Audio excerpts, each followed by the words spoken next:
protéger la population contre les loupards, dès qu'il y a eu la garde présidentielle qui est venue avec Toumba, vous avez créé le vide. Est-ce que vous avez fait votre travail? Je n'ai plus de réponse à donner à cette question. J'en ai parlé suffisamment. Ok. Le tribunal appréciera. Monsieur Blaise Gomou. Maître. On vous a montré une photo. On vous a montré 2 photos. Et ces photos-là, sur les photos, on voit les hommes de l'antidrogue. On vous demande si vous pouvez dire le nom de ces hommes qui travaillent avec vous. Vous dites que vous ne connaissez personne, alors que vous étiez à l'antidrogue. Ça, c'est incompréhensible, n'est-ce pas?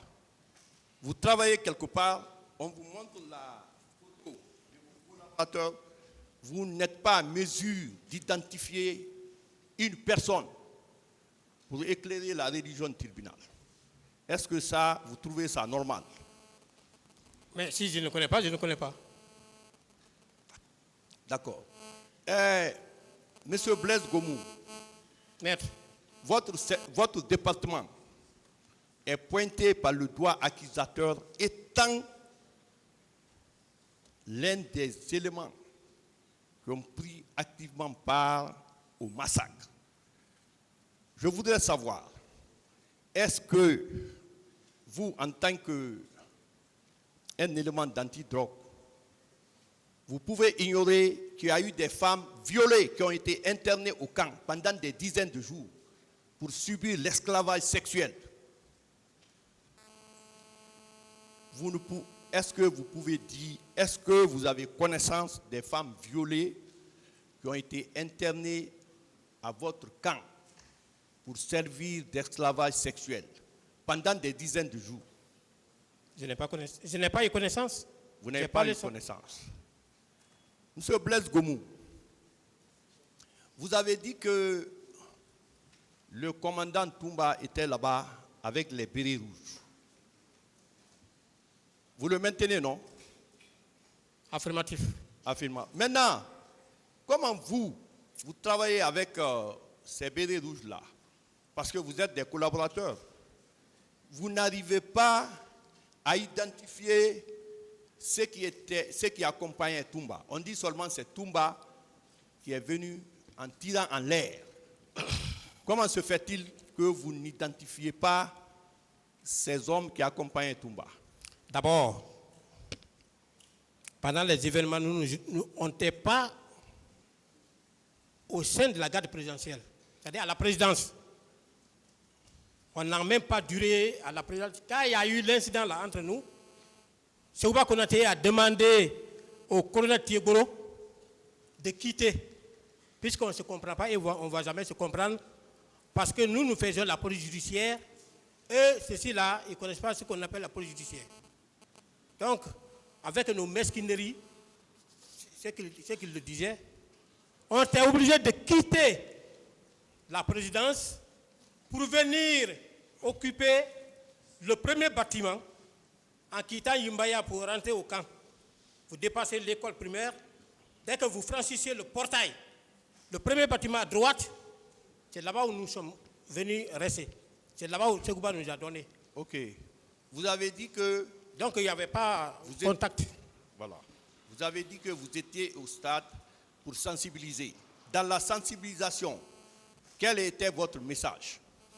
Je n'ai pas dit que je suis venu au stade pour sensibiliser.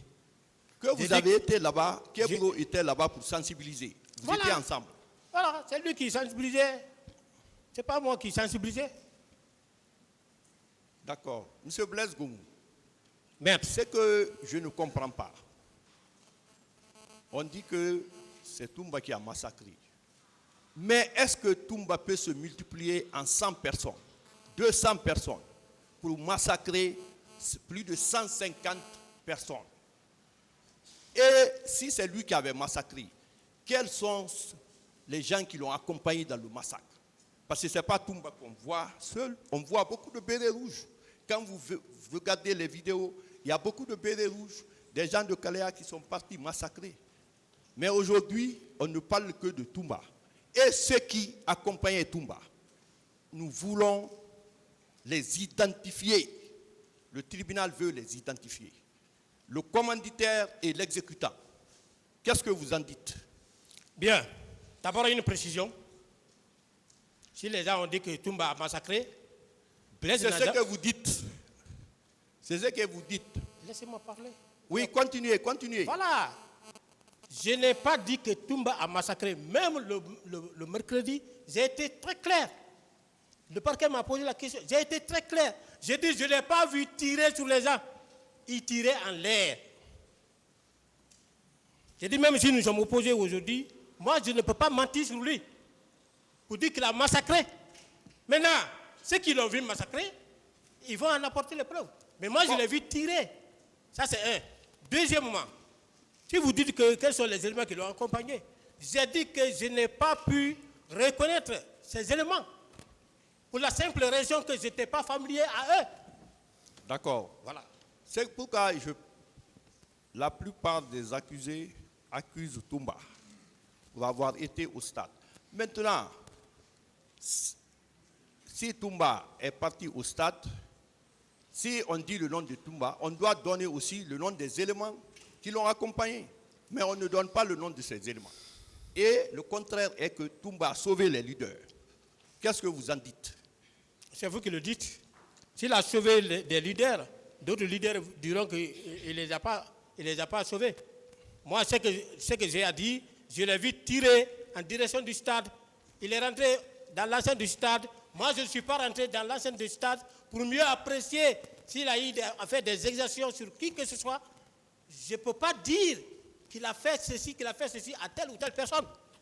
S'il a fait du mal à quelqu'un, c'est quelqu'un-là qui viendra dire voilà ce qu'il m'a fait. Moi, je ne peux pas mentir sur lui. Donc, ce qui le dit. Il a tiré, il rentrait. Et je n'étais pas rentré à l'intérieur. J'ai décroché avec mes éléments. Je suis allé au camp. Monsieur Blaise Gomou, est-ce que vous connaissez le colonel Edouard Théa, commandant du BKG à l'époque? Vous le connaissez? Oui. Ok. Est-ce que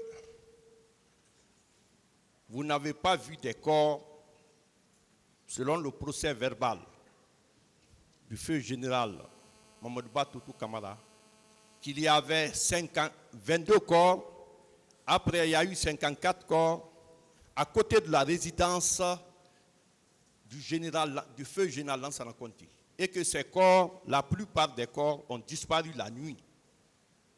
Et certains ont été remis aux familles victimes. L'exposition a eu lieu à la mosquée Faisal. Vous n'êtes pas informé? Non. D'accord. Est-ce que vous connaissez le chef d'état-major adjoint, le colonel Béavogui? Oui, je le connais. Voilà. Est-ce que le jour où vous avez été au stade, pour, comme vous le dites, que pour rechercher les loupards, est-ce qu'il était informé de votre présence? Est-ce qu'il était informé de la présence du secrétariat d'État antidrogue pour renforcer les hommes? Je ne relevais pas de lui. Il n'y avait pas de contact entre lui et moi. Vous ne relevez pas de lui? Non. Ok. Dans votre procès verbal du 2 mars l'an 2015, vous avez déclaré que vous n'avez jamais porté le béret rouge. Vous le maintenez? Non, je n'ai jamais porté. Hein? C'est clair. Je n'ai jamais porté de béret rouge. Mais comment on peut expliquer? Vous êtes au niveau de l'antidrogue. Ceux qui ont pris le pouvoir, c'est le béret rouge. Ils portent les bérets rouges. Et que même un jour, vous ne vous trompez pas, pour solidarité à ceux qui ont pris le pouvoir, parce qu'il y a à manger et à boire suffisamment, sans que vous nous portez le béret rouge. Alors que on était tous à Conakry ici. Et vous dites que vous n'avez jamais porté le béret rouge. On peut croire à ça? Je peux parler? Parlez, je vous écoute. D'abord, depuis que je suis à la gendarmerie, je n'ai jamais vu des blés rouges poser des actes d'enquête et défrayer les gens. Car j'ai dit le premier jour, Toumba avait demandé à ce que tous ceux qui étaient à la présidence portent les blés rouges. J'ai dit que ce n'était pas une bonne chose. On ne peut pas porter les blés rouges, interpeller les gens, faire les actes de procédure et déférer. Ça serait entassé de nullité. Deuxièmement, j'ai dit que j'ai étudié la police militaire, dans laquelle on m'a appris les infractions d'ordre militaire avant les événements du 28 septembre. Porter blé rouge dans un service ne comportant pas le port de cette uniforme, eh bien, ça serait une infraction d'ordre militaire. L'audience est suspendue.